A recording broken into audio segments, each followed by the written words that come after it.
speaking on an unfamiliar subject, Armenians in Auburn. Jack has an enviable reputation as an avid collector and expertise in researching unusual memorabilia. He has already been gracious in bringing interesting little-known facts to us in the past. And we look forward to what he has to say tonight. He is proud to share his heritage with us, and he said that he would give his own background. Jack. Tall, dark, handsome stud of an Armenian. Couldn't get her to do that. But in the meantime, I'd like to introduce myself. I've been a lifelong resident of Auburn for 60 some odd years. I went to Auburn High, Worcester State, Worcester Junior, Clark, and Anna Maria. I got degrees from all those places. I even had classes in the town hall in the old West Auburn school. I'm married to that lovely young lady over there, my bride, Gail, and I have two sons, son and daughter, Lisa and Chris. And what started out is a long time ago, I did the college term paper. It's around here someplace in the blue. Well, anyways, my college term paper was of Armenian heritage, customs, marriage customs, cure-alls from herbs, natural herbs and the like. And that started me, and then there was a man, Jack Haroian, that wrote a book right here on his side of the Armenians, and had it published. It was really a phenomenal book about the Haroians. Later on, I had another relative that wrote the book over there, but he wrote it in Armenian. And one of my father's lifelong dreams was to get it translated. And luckily, I found somebody that would translate the 350 pages from Armenian into English. And what a treasure trove of what happened in the old country and here. It was my father's uncle that wrote the book, and it was unbelievable, the amount of stories and the hardships and the stories that he went through way back with them. Well, I'd like to say welcome my Armenians and Odads. And Odads, if there's anybody Armenian here, would know that an Armenian that's not Armenian would be called an Odad. So I'm trying to teach you a little bit of Armenian tonight. So welcome Odads and Armenians, okay? Now, there's way back when there's even talk of some Armenians fighting in the Revolutionary War. They kept documents that fought with George Washington. Then there was later on, the other ones is 1867, there was Armenians that came over because of being a servant to a wealthy person. Being a servant, he found out from the Irish lady that was working with him that you can earn more than 75 cents a month by going to the Washburn Mowing wire mill for $8, a great amount of money, $8 a month. Well, that was a lot of money back then. And he went. And before you knew it, he was writing letters back to people in the old country. Come on over. I'll get you a job. And before you knew it, there was a big influx of Armenians working at the wire mill. And that was the start of the Armenians coming. They even started their own Armenian church in Worcester on Laurel Street. It was the first Armenian church in the new country, right here in Laurel Street in Worcester. Well, my wife taught me a few things about my own background too.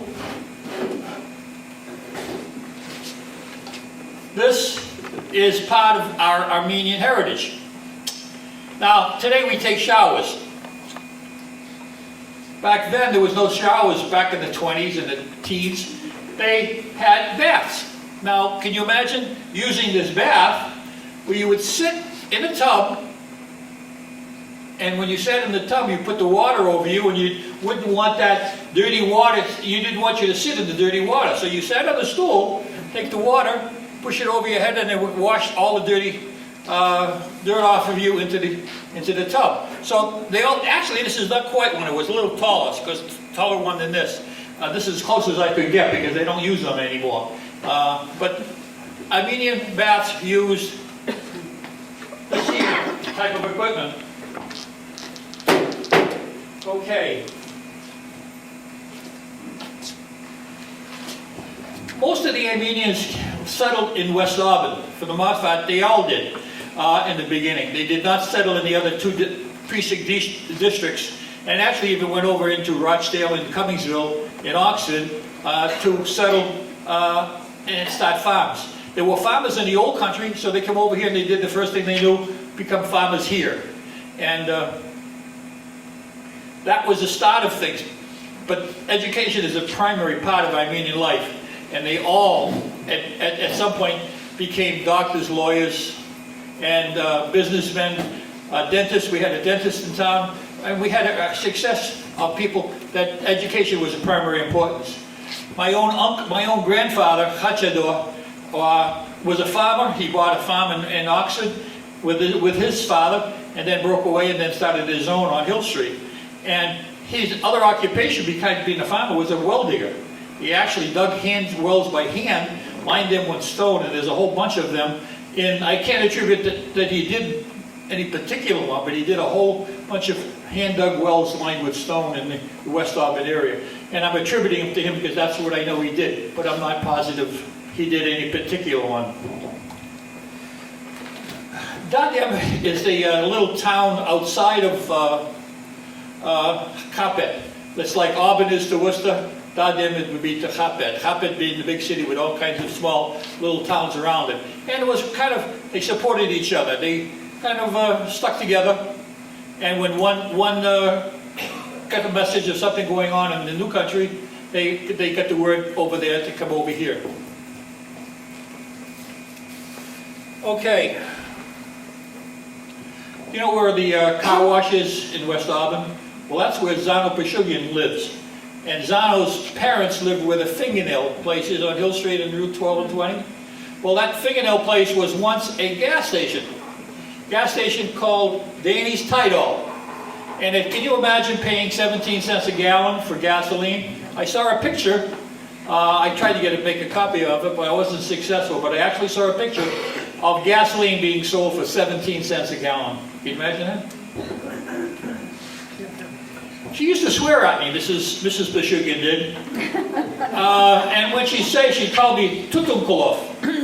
Well, Tutumkolov means squash head. And the reason is squash head is, now if you know what's inside a squash is all mushy. And also, they used to take the seeds.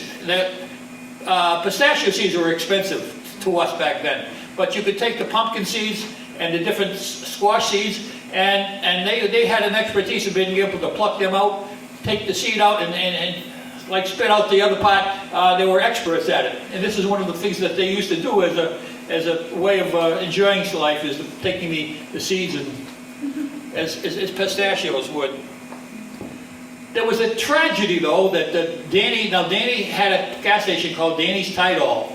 It was where the fingernail place is. If you're familiar with what I'm talking about on Corner Hill Street, 12 and 20, where they do fingernails.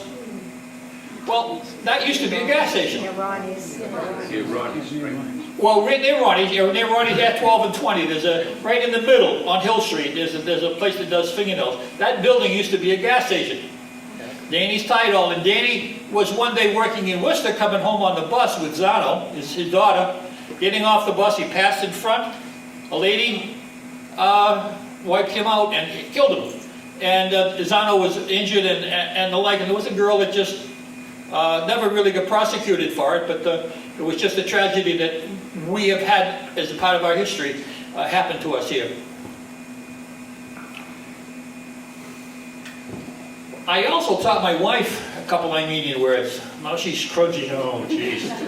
Well, anyways, it was the word vadig. Now, what that is when she had to go give somebody a needle and roll over and give a needle in a certain spot, she'd mention the word, and that solved the mystery of Armenians. Everything would dissolve when you mentioned an Armenian word to the patient, and it was a way of her getting what she wanted. To roll over, lady, I'm going to give you a needle.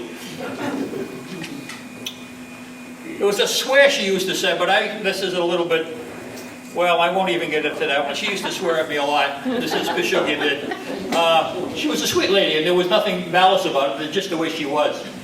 I went and visited Mr. Sujin. Now, over there is a little bit of information about him. What a phenomenal guy he is. Absolutely phenomenal guy. He sold part of his land to Walmart. Now, why? Let me back up a little bit. He owned land in Auburn where the electric pond is. And now that pond was, he had to sell it because they were going to take it by eminent domain. So he turned around and he sold it and moved out to Leicester. And I guess his relatives moved with him. He went into the service, come out in 1944. And in the meantime, he had sewage pass in front of his property out in Leicester. And the town says, all right, you owe us $200,000. Well, the poor guy, that's all he did for a living was sell corn that he raised. And couldn't afford to pay the money that they wanted for the sewage that passed in front of him. He sold it to Walmart. He sold 50 acres, still has 70, and hasn't collected it yet, but the amount is in the millions that he hopefully will someday get. He's a really down-to-earth kind of a great guy. He went to school in Auburn. His wife went to school in Auburn. She's the head of the senior citizen over there, and no pretense at all about him at all. He has another little side business where he sells that cracker bread over there, and it's raised in California by his cousin rather. And they come over by trailer load and they distribute it all throughout New England. That particular brand of Armenian cracker bread is the primary one that everybody buys in this area for cracker bread. Okay. I gotta get, where are you? Get over here. There we go. You gotta do some work for me. I don't look at me you doing. Yeah, no, but you're gonna do some work. Okay, now what I need is you to help me out. I want you to pass this out because there's two Armenians pictured in here, and I need to help with the rest of them. And it's a picture of Auburn. And in there's Maitland Johnson, Norman Dunkerton, Fitz Johnson, Bill Luco, Stanley Cross, Eddie Deloy, Bucky Walsh, and Friedhoff Johnson. This is a baseball picture, but I can't identify any more than that. So I'm going to just pass it around, and if anybody can help me out identifying this picture, where it was, they used to play baseball behind the Flying Yankee. And that's all I know. And I don't know any more than this does, but I would like to pass it around and see if anybody can give me any information about any more than what I have. So if you will, take a look and see if you can help me out a little bit.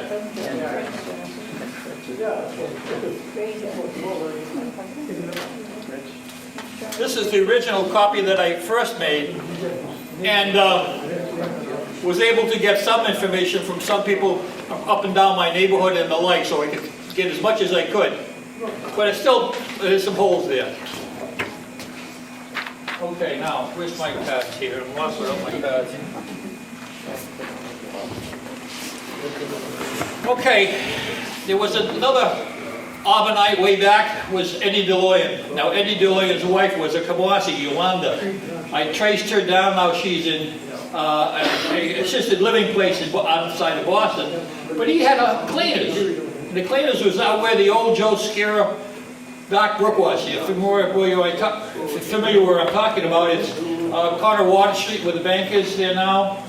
That used to be Joe Scara's original Dock Brook. Then he built a new one where Chuck's Steakhouse is, and but aside of one little corner of that was where Eddie Deloyan had his laundromat, dry cleaners, cleaners. He lived on Lawrence Street. Now Lawrence Street is off of West Street, where the Mass Turnpike took their home, and there was all kinds of wildflowers and everything else that they wiped out when they put the bridge overhead over West Street. And his house is gone, and it was a pity because there was a lot of very, very precious, rare types of wildflowers that were there at one time. His brother Corey wasn't a partner was with him, a guy named Manation, but I don't have his first name, was a partner with him at the cleaners. Now Corey went and sold eggs. Now everybody had egg farms and eggs back then. I used to go with my father when he was going into Worcester Saturday mornings to sell eggs, and I used to love to go because it was the ladies on Highland Street that we went to would always have little pieces of cookies, pieces of fudge, and the like, and it was a treat for me to go see some lady there. Now, I have a little battle going on between my brother and Siri.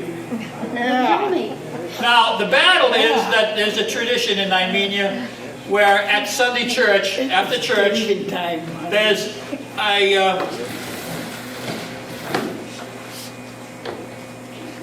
there's an egg. Now, I have, these are hard-boiled eggs, and you notice they're colored red. They're colored red, blood of Jesus, and symbolically. And what it was is you take onion skins, you know, the onion skins that we have, you take them, put them in the water, hard-boil your egg, and put the onion skins in at the same time, and what does it do but color the eggs this color.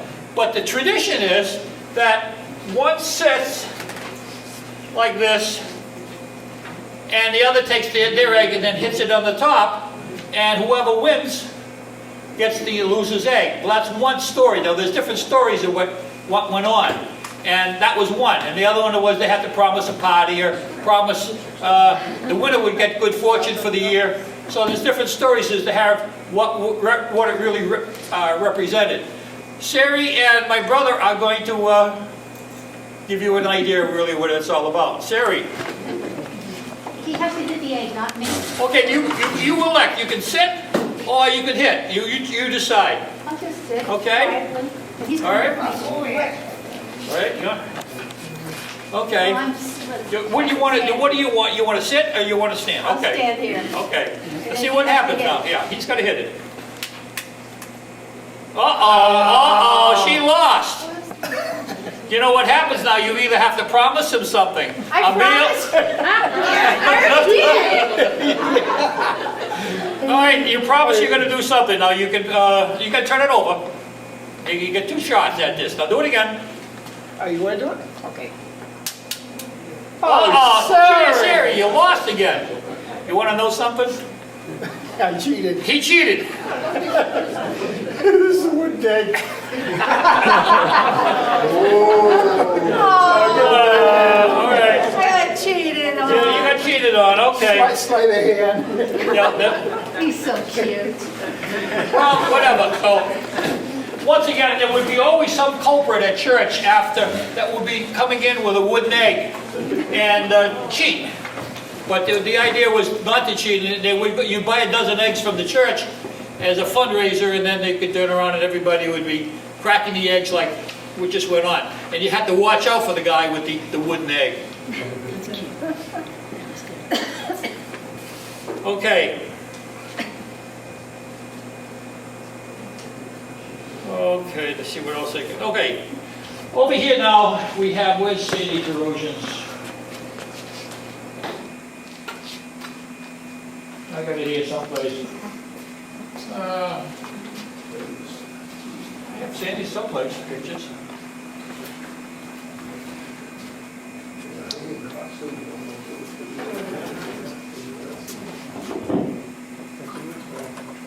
Oh, here it is, okay.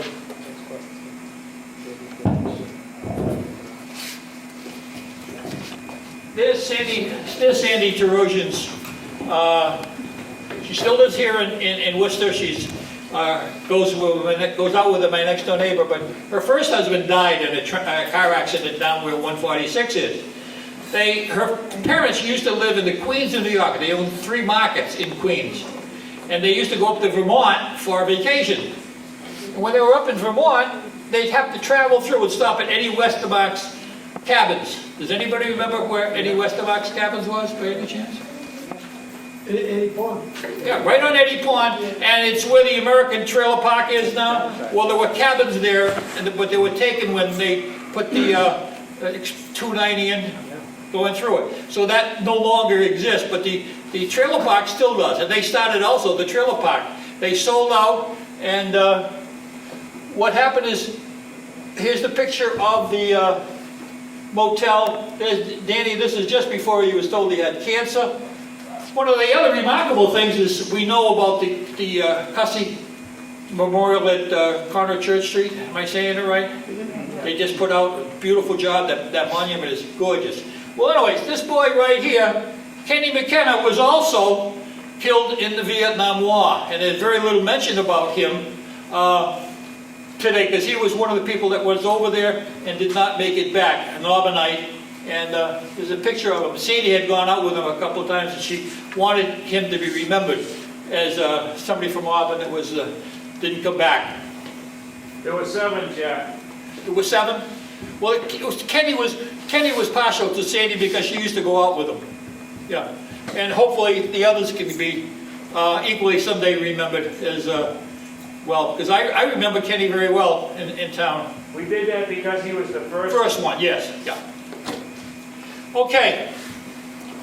One of the other occupations that many Armenians did was was Orchard Hill Dairy. Now, Orchard Hill Dairy was one time on Park Ave in Worcester, near where Boston Market is. I don't know if you're familiar with where Boston Market is on Park Ave, where it just gets into West Boylston Street. Well, anyways, that's where the dairy was, and they also had the ice cream. The Armenians traditionally would go up on a Saturday night and get an ice cream there because it was run by an Armenian.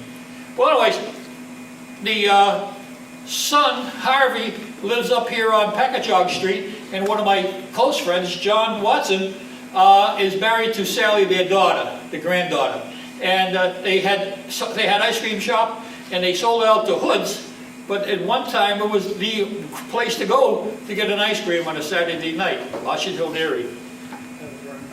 And my son, matter of fact, is continuing on the friendship with their son, Matt. Now, Matt is a close friend of my son's. Okay, one of the things I brought was a whole bunch of 1930, where is it? Oh, right here behind me. These are I'll leave them here. Those are the 1930 census. And in the 1930 census, they wanted to, they did it every 10 years. That's how a census is done, every 1900, 1910, 20, 30, and the like. And in 1930, I happened to have a copy of all of the Armenians that were in Auburn were in West Auburn.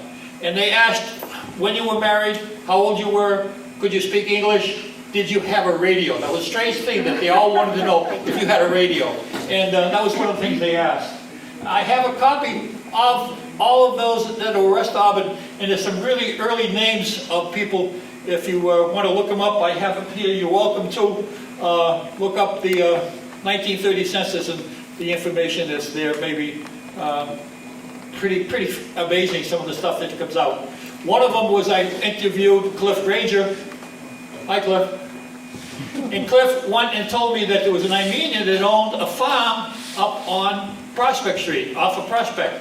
And it was with the Krasowski farmers. If you've ever been up there and you want to see something beautiful, they like their privacy. They really don't want you to go up there. But I'm saying if you want to see something really beautiful, there's a farm up there that's hundreds and hundreds and hundreds of acres. And as far as the eye can see, it's absolutely gorgeous. Well, one side of that was once owned by Hugas and Casper. How am I saying that, Cliff? Casper. Hittite. Now, he owned 70 acres on the right. Found out it was on the right-hand side where his farm was. And they actually moved the house, because he lived at 111 Kelly Street, and they moved the house at some point, because 111 is still there, but there's one of the parents live there now. Beautiful, if you get a chance to see it. They won't talk to you too much, and they're kind of private people, but absolutely gorgeous. Okay. My wife hasn't gone like this yet, so I guess I can keep on going for a little bit longer. One of my relatives was a man named Jack Haroian. Now, he took Haroian and changed it because he wanted to be a hero. So he wanted to act like a hero, so he changed his name to Herosian, and alluding to the fact that his ancestors were heroes. He ran Fremont Casting in Worcester. His son Brian was a major baseball player, a football player. I'm sorry, we have a football player and a baseball player in our background. But Brian played for the Baltimore Colts for a long time. Then he went up to Canada and became a football player up there. His wife now lives in Falmouth on the Cape, and the other person that I wanted to talk about is Alan Milkasian. Now, many of you might have remembered Hagup, am I saying that right? Hagup, Milkation? Yeah. No, and Hagup was the sexton for the Congregational Church for 35 years, I believe, and I just found out what the sexton does, and he's been doing that, and just anything that needs to be done at the Congo, he did, and that was in principle, and he did that gladly for a long time. His son Alan went to school with me. We taught together in Southbridge. Then he became, after he became a professional baseball player. And he had I was talking with a man named Chicky Kopka, and he knew Alan quite well. And he played professional ball for the longest time. He had a great sinker. And he also went and played in the Boston Parks League, which was another elite baseball league after he got done. He went, I think he went to, I'm not sure, I think he also was down the Cape. His son, and there's a son also out in the west. He's a ranger, I believe. Okay, we also have a thank you to One Armenian as a group. Thank you goes to a guy named Don Hugasian. Now, Don Hugasian is the one that took all our asbestos out of our old museum for free. Am I correct? Yes. Well, Don is, once again, and I mean that I found out that he was generously was kind to our museum by removing all the asbestos when they were doing all the renovating. When we put the furnace in. Thank you. Well, by the way, did you know that Diane, Princess Diane, was an Armenian? No. 1/64 of her blood is Armenian. So we can claim a little bit of royalty in our clan. 1/64, okay? Okay. Finally, well, not finally, my wife hasn't gone like this yet, so I can keep on going. Is Mark Sarkeesian. Mark was extremely generous to me with, where is he? This one is leaning. Oh yeah, Put it down. can I get you?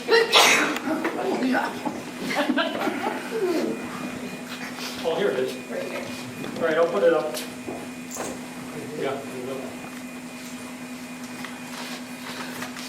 Went down and asked Mark, because he was down in Florida all winter, I went down and asked him if he'd be so kind to help me out in a little background. Well, he was originally from Rutland.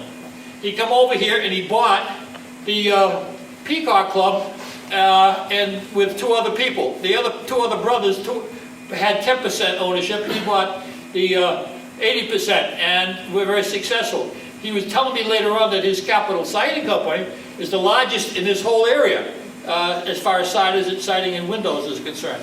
And his son Mark and Dale now continue to run it. Dale owns some property as Mark did out in West Auburn, opposite the Masonic Home. And those buildings where the Auburn News was, and that stretch in there. Well, anyways, he showed me all of the pieces of property that he has been involved in Auburn. There's a large array of pieces of property that he's bought and sold. The Racket Club, Color Tile, Toys R Us, Auburn Mall, and it goes on and on. All of these places he's been involved in the real estate transactions of. Inside, part of the Peacock was showing you the inside. This is what the old Peacock Club looked like here. And he has a sign with Capital Aluminum and also the sign Peacock Club. This was his baby.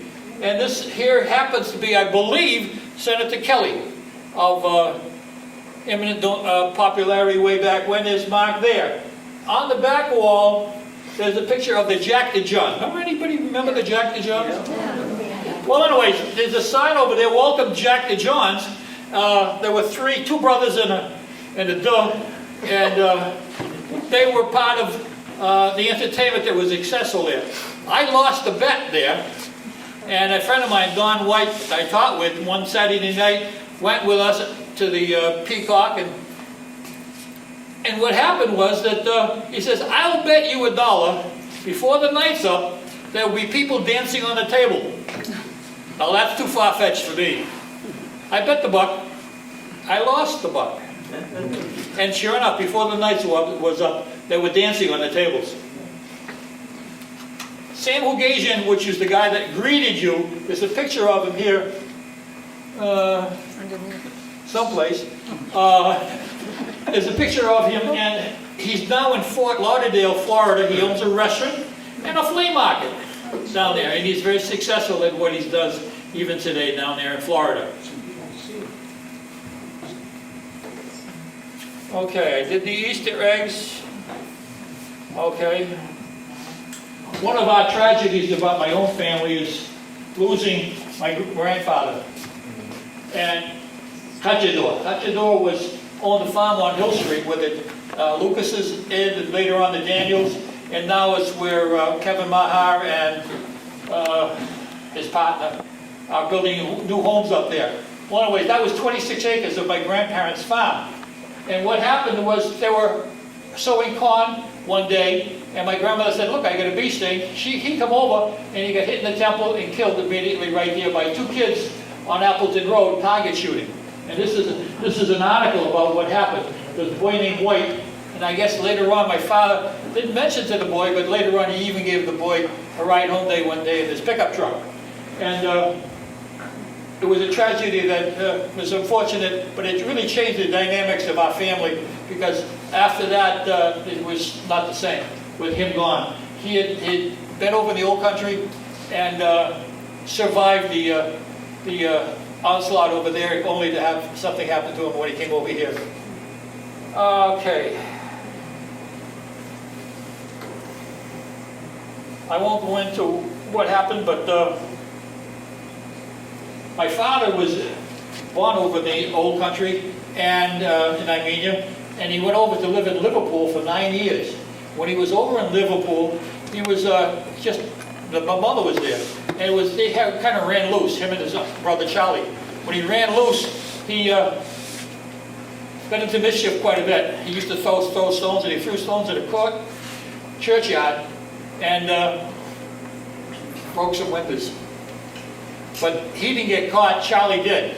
Charlie was, that night, put underneath my grandmother's feet, and every time he started falling asleep, she'd whack him one with her feet. And he was not allowed to go to sleep that night because of the mischief and the shame he had brought onto the Haroian name that day. I'll tell you how much of a mischief my father was. He was one day watching the parade with King Charles V was going by. My father, being a kid, young kid, he was only 8, 9 years old, broke away, went over, shook hands with the king, and as a gesture, because he didn't know any better, I guess, and was able to shake the hands of King Charles King George V. Well,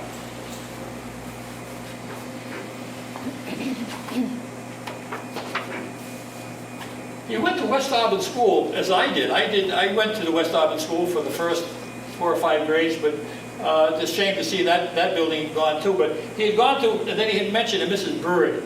There's nobody here that old to remember Mrs. Bird, I guess, as one of the teachers at West Auburn School. But that was, he commented that she was old to everybody, because he was remembering back when he went to West Auburn School. He worked in the Telegram and Gazette, and while he was working there, he did some of this artwork. He was destined to go to art school. This is a copy right here of his book plate. You know, one side the cover, when you have a book and you put on the, actually it's only about this big, the original one. And he put it on the side of his possessions, books that he had. And that was the design of his book. He had a dog. My wife would never let me have a dog. Leave that one and I'll tell you some more. Okay? And the fact that he could be an artist and books and learning was a part of his life. Here is some of the drawings. You know, his specialty was what they call pen and ink drawings. And here's some of the specialties that he did with just pen and ink.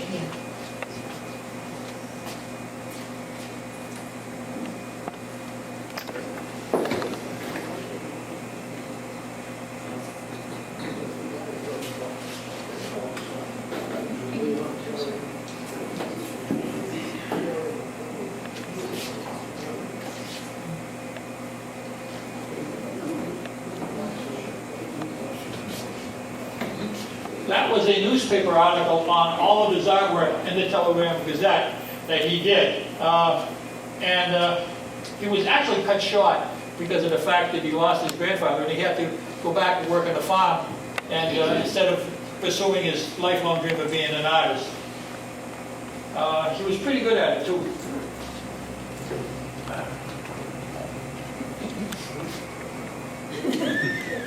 Okay, she hasn't, I can still go. She hasn't given me one of these yet, so nobody's fallen asleep, so I guess I can keep on going. Okay.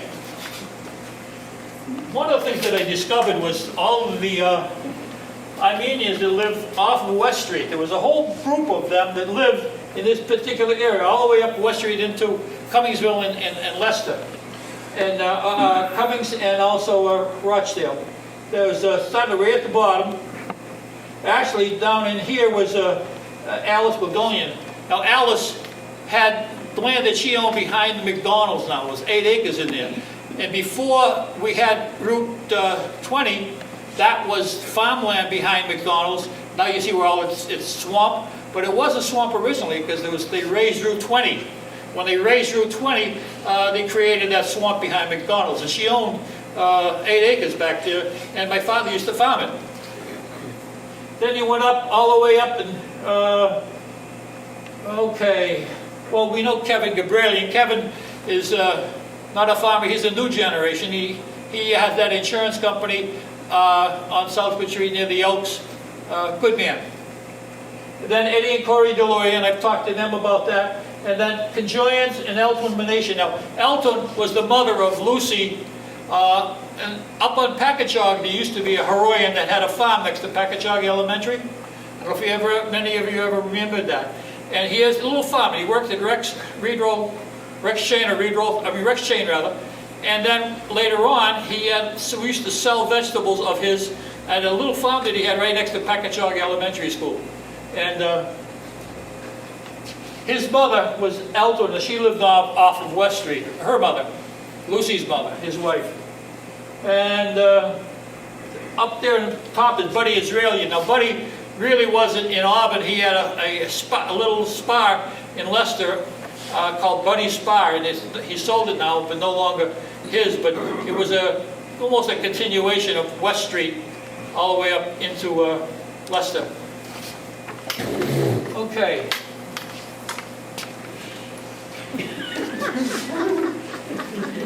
Okay, I can go. She hasn't done that yet. You still get a tape on that, Ernie? Oh, yeah. Okay. All right, let me go over here now. There's a lot of people that I haven't even mentioned yet.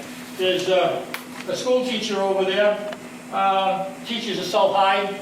There's a newspaper article about him. Really a great job that he does, and he teaches kids the science and the like. Get a chance to come on over and take a look at it. Those colors over there, how to say that word in Armenian, you see the different colors? And then once again, if you wanted to say it in Armenian, you get an Armenian lesson there. Hold on.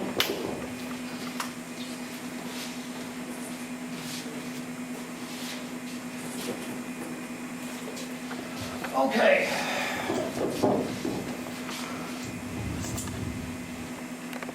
Okay, John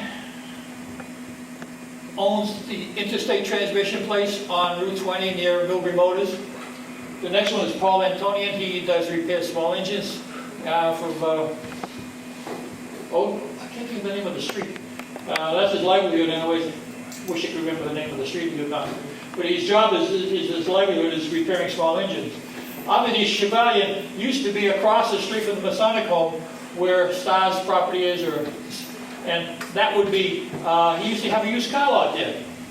Corey and Ed DeLoyan, we know them. Linda McMahon was, and I think is a member of our organization?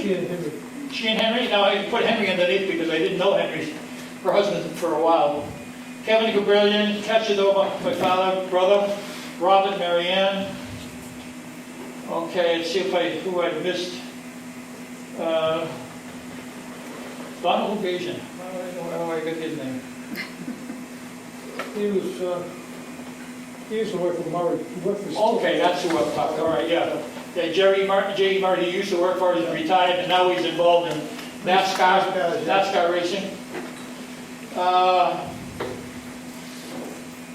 Sue Jurian, I was talking with Roger Belliver, but she was his personal secretary for 20 years. She retired, and 2 years after that, she passed away. But he cherished her, he actually hired her and cherished the work that she used to do with him way back when. Robert Haroian, I mentioned. Vatank Kajoyan used to be on West Street opposite my uncle's. Donald Matarosian. And that really is what I was talking about. Yes, that's who it was. Donald Page is the one that did our asbestos He work. did asbestos, right? Asbestos work for us, yes. He was up on- Neil Allen, Neville Caucasian.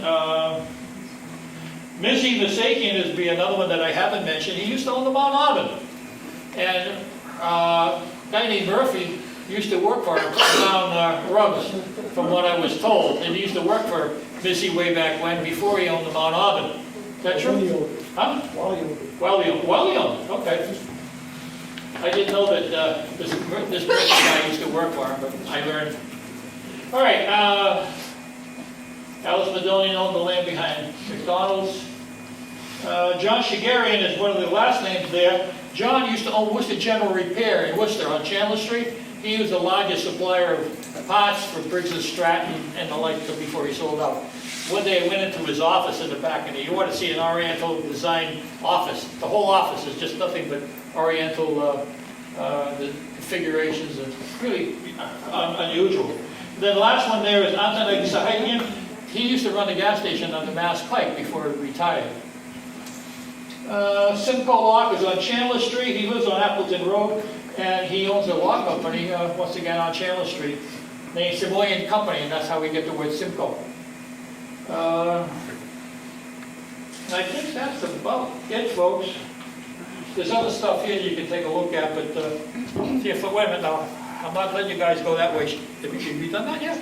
Uh-oh. I got it now, folks, so I guess I'm going to have to call it quits. Any questions or anything I can add to it? Yes, Cliff. What was the earliest Armenian family you found in Auburn? What year? How about? 1910. 1860? No, 1910. 1910? Between 1910 and 1920, they were here. Because they didn't live in Auburn in the beginning. They actually lived in Oxford and Rochdale and then before they come over. My grandparents come over and lived in Oxford. Then they come over, and others lived there before they came over here. Actually, it goes further back into Oxford and Rochdale before they came here. But they're here by 1910. You know, they're, Yeah. yeah. It's about 100 years. Well, thank you for listening to me. Shabadi, I'm going to teach you another word, which means good night. And I want Pekadan, Ude, which means where's the bathroom. That's another explanation. But we won't go into that too much, okay? Thank you for listening.